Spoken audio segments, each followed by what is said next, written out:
Hello, bonjour. Joyeux Noël, bonne fête. That's all the only ones I can think of at the minute. Oh, and Feliz Navidad. I've probably got that wrong, I apologise. First of all, if you see me scratching my head, there's nothing wrong with my head, just this tinsel is really making me itch. So I'm trying to ignore it. I'm trying to be festive. Right, as some of you know, I'm not great at history. I do my research before videos to find out, which obviously I learned from that.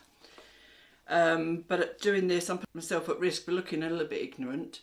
I'm sure I'm not the only one in the world that doesn't know all these facts. As usual, I've been Googling and trying to discover more about things, and this time it's about the Christmas tree and traditions around the world regarding the Christmas tree. To start off, I've got a few facts from viewers that they've told me about their traditions. So I'll briefly go through those to start with, and then we'll get on to the Christmas tree. I'm going to be a bit like a newsreader with my papers. I've obviously got to refer to my papers, otherwise I'm not going to remember to tell you what I want to tell you. First off, we've like I said, some of the viewers have shared some of their traditions.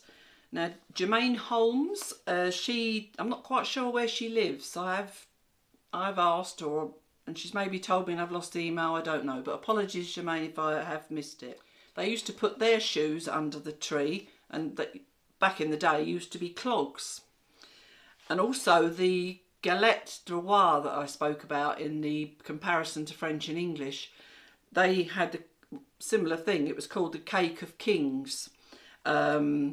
And that used to contain a little porcelain figure as well. And if you got that, you were king or queen of the day. So much the same tradition. And also it goes back to, and as it reminded me of, it's a bit like in England, they have the Christmas pudding, and that goes back a long way. And they used to put a sixpence in the pudding, and whoever got the sixpence obviously had the luck. Then I got Renee from Canada.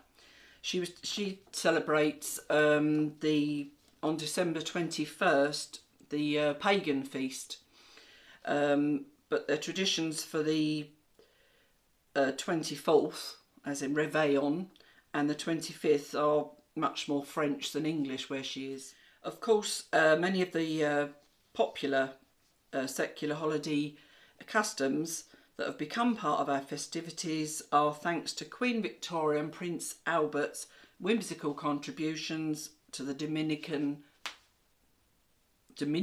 of Canada. The more religious traditions like Advent procession, La Messe de Minuit, La Crèche and hymns come from the church. Then next we've got Martha Izaguirre. She's in Honduras. Here in the countryside in Honduras, we do Las Posadas, which are translated as being the inns, from December 1st to the 23rd, and they visit a different house each afternoon. The nativity story is sung by two groups. Be outside, be pilgrims, inside, be innkeepers, until all come inside to enjoy coffee and snacks. And New Year's Eve, fireworks begin at midnight, which I'd imagine it does with most people, and go on until 3 in the morning. That's a lot of fireworks. And she said I can hear them from a nearby town and the farms all around me. And then obviously she finished off by saying what I was trying to say earlier, Feliz Navidad y Prospero Año Nuevo.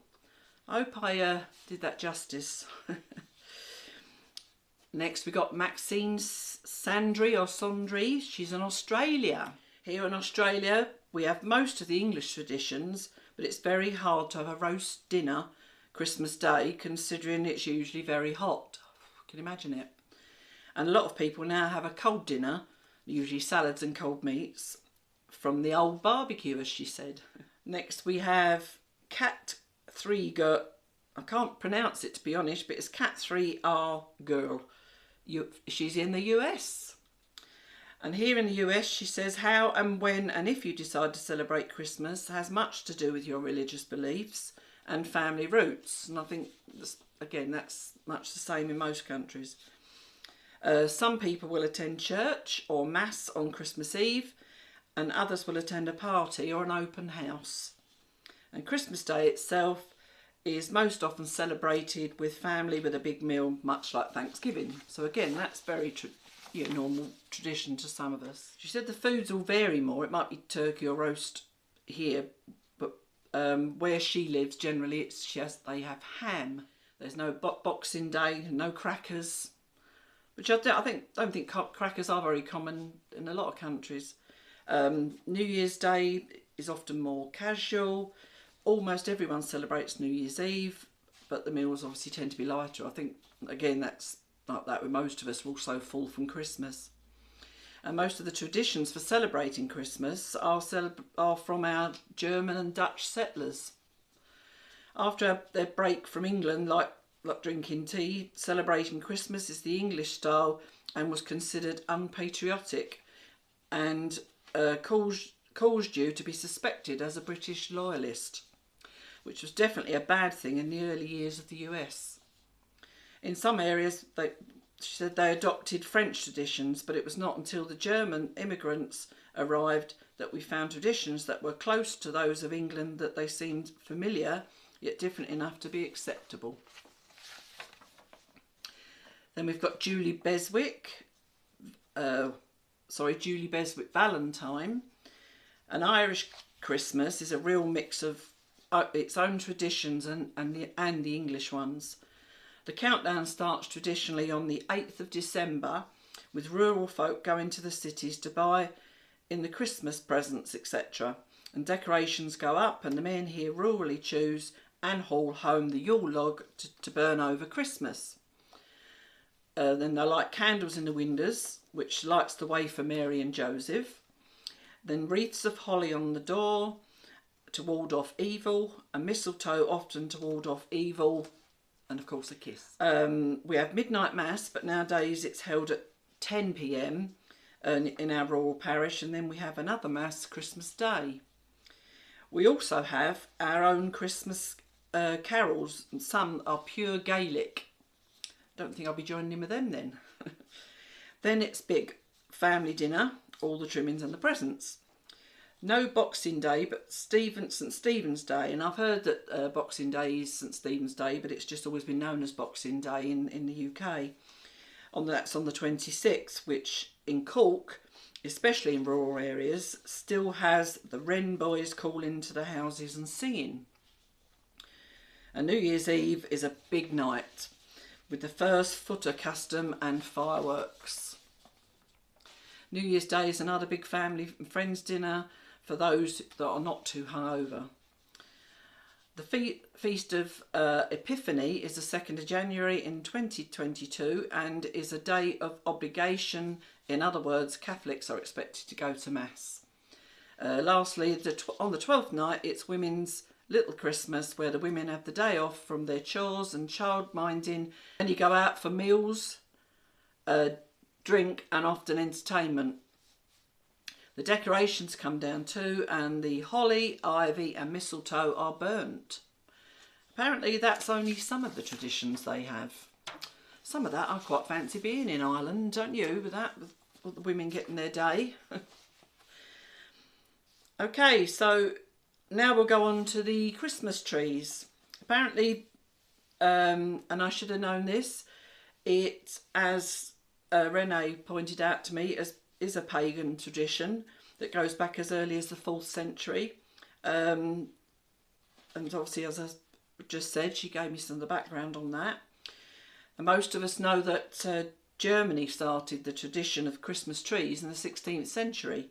And some built wooden pyramids and decorated them with evergreens and candles. Imagine that being a bit of a fire hazard.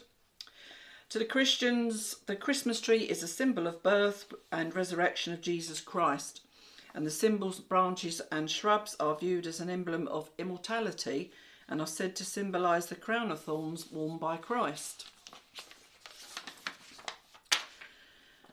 Christmas trees are traditionally put up at the start of Advent, or the first of 4 Sundays that come before Christmas Day, and usually between November 27th and December 3rd. Now let's go on to some of the traditions around the world. In France, traditionally they put red apples, or used to put red apples on their trees to represent the Garden of Eden. And now this is definitely a new one to me. But of course nowadays that's what this represents, the red baubles. You know, that's in place of the apples. In Japan, they don't generally celebrate Christmas as a Christian festival because there's only 1% of the country that are actually Christian, but they do celebrate it as a winter celebration. But because there's not many people, Christian people, that celebrate it, those that are would find it difficult to get any choice of decoration or anything, so they used to make their own and decorate their trees with handmade origami birds. That's something I always wished I'd learnt to do, origami. In the Netherlands, they hang biscuits in the shape of trees on their trees, maybe around the room as well. In Norway, traditionally, they have a love of gnomes. So have I. A mythical creature found in Nordic folklore, and they have long white beards and large pointy hats. I'm sure you've seen them. And you know I love them, and I've just, if you've been on my Creations channel, you'll see that I just made a bag with that one of those gnomes on it. And apparently they were known for living in attics and stables at Christmas and have a special place in the nation's trees. Iceland. Now they have Yule lads. And these Yule lads, they're 13 trolls that visit the children with gifts during the 13 days leading up to Christmas. And the children will leave a shoe by their bedroom window, and the Yule lads will leave a present in their shoe. However, if the child has been bad, they may receive a rotten potato. So the trolls can be found as decorations on trees across Ireland. In Sweden, they are very proud of their country, and they make garlands of the country's flag to go on their trees, or baubles with it printed on them. That's a proud nation. In Ukraine, they display glittery spiders' webs and spiders. New one to me. To them, they represent good luck due to a folklore that says a spider's web turned to gold on Christmas Day. So they're obviously very hopeful every year. Who can blame them? In America, a tradition to string popcorn together as a garland and put it on the tree was very popular in the 50s and 60s. Now I know I've seen that on quite a lot of old movies, have you?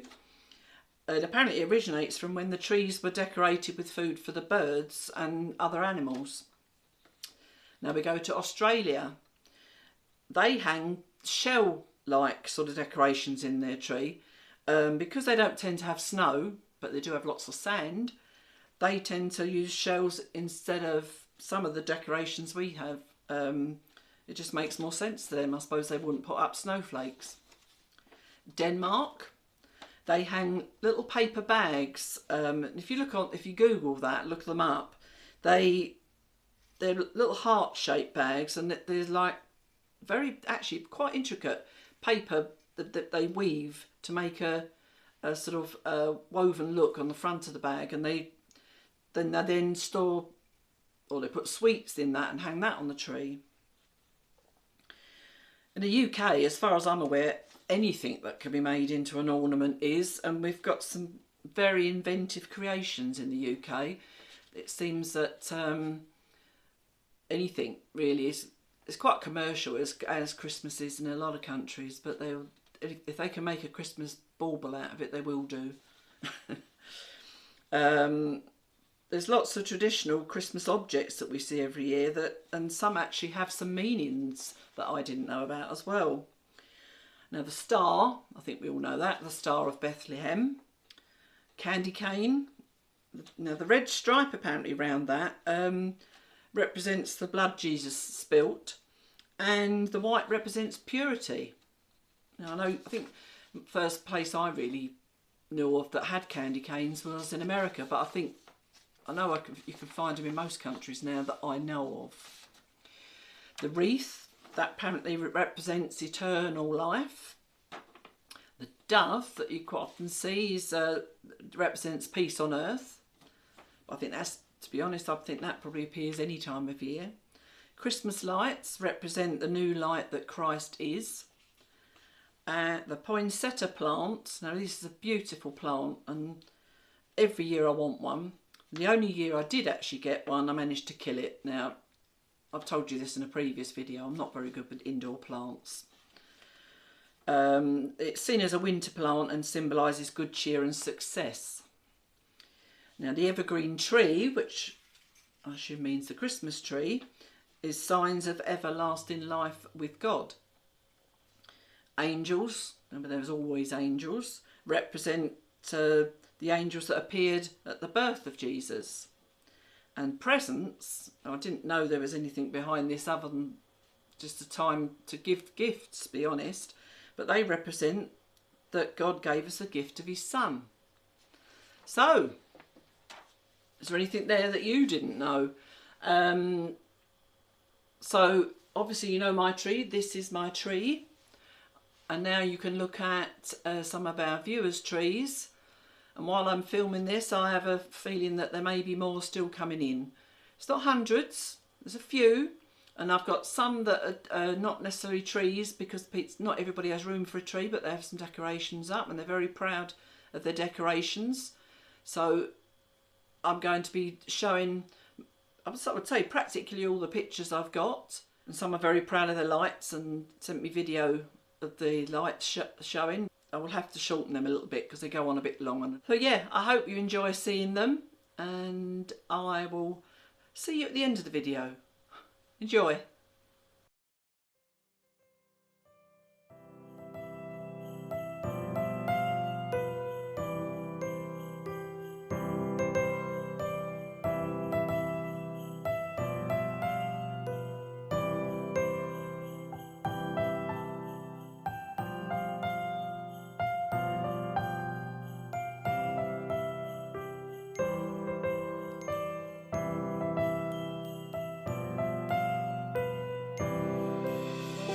Christmas tree, oh Christmas tree, thy leaves are so unchanging. Oh Christmas tree, thy leaves are so unchanging. Not only green when summer's here, but also when 'tis cold and drear. Oh Christmas tree, thy leaves are so unchanging. Oh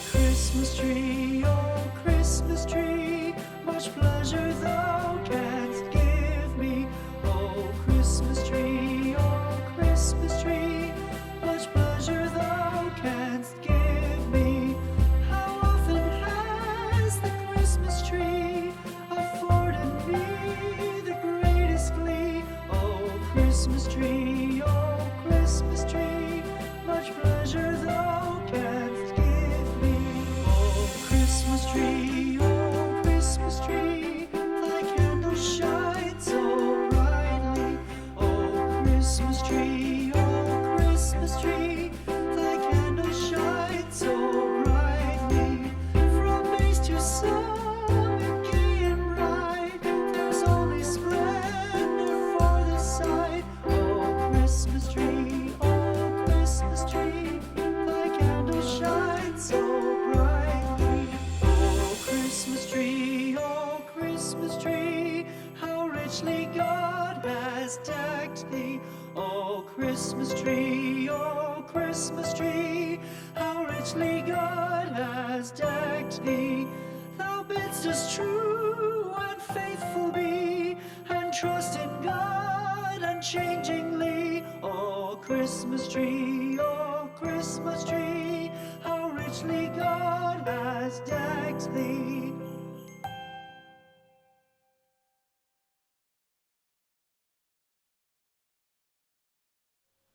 Well, did you enjoy that? There's some beautiful trees there, aren't there? I was really impressed with some of them, and some of them are very different as well, and it's nice to see their sort of uniqueness, really. And did you notice the one that was hanging from the ceiling? That lady had got, she'd always wanted a moving spiral tree, but because they were so expensive, they made their own. And I'm very impressed. She's had that tree for 30 years, and she said it was cat proof and toddler proof, which it would be, hanging from the ceiling. So I just want to now wish you all an amazing, fantastic Christmas, and I hope you're having a really lovely Christmas Eve. In France, it's obviously their main day. We'll be celebrating tomorrow. Duncan and I will be sitting and I'll be enjoying my glass of Baileys, and we'll be sitting enjoying a few snacks and things as usual, and making pigs of ourselves as we do. And yep, and then we should be relaxing again on Boxing Day. So au revoir to everybody. As I say, have a fantastic time. Bye.